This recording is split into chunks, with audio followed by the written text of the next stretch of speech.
Пате, това е артилерия, това не е мотор. Така, аплодисменти за саунда.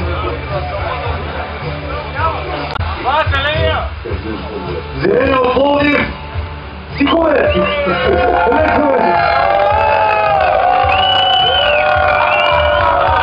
Между другото, къде има опашка?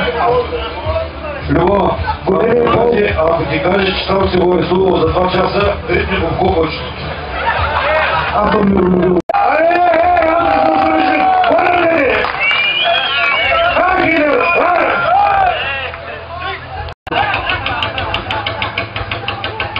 Къде бе, да не е твоя?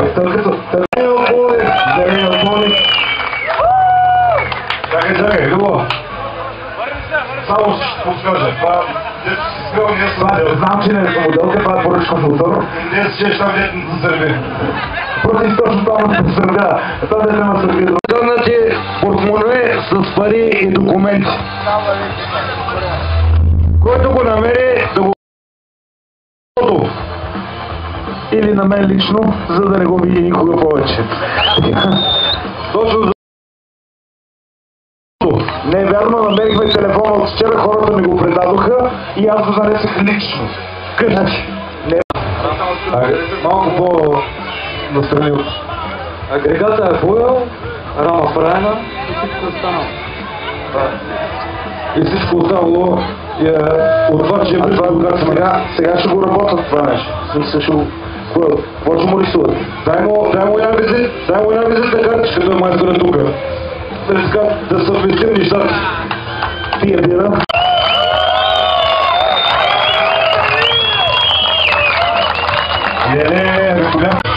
Да му дадем една грамота и да се отива.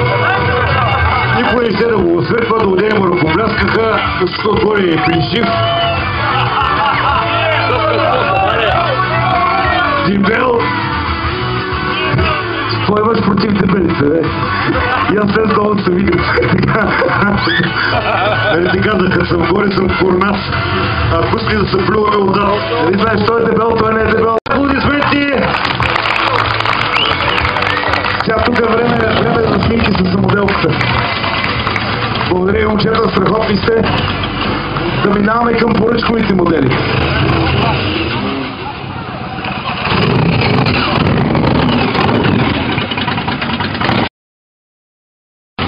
Къде са ръчачите на поръчковите модели? Нека да се останат пред закона. Ето отново влюбилото ми зелено.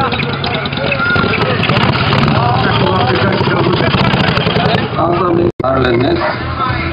Чаках го 5 месеца, изчака ми се чакането. Да. Рамата е датска, двигател, скоростна кутия, спирачки са Red туник фирма на Harley Davidson. Няма абсолютно нищо оригинално с него.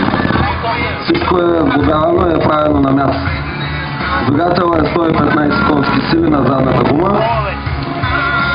Много добър мотоциклет, само дето е малко нисък за българските пътища. Това са най-интересните мотоциклети, да правете малко по-голям скреп, за да се виждат от всички. Много добре, всичко е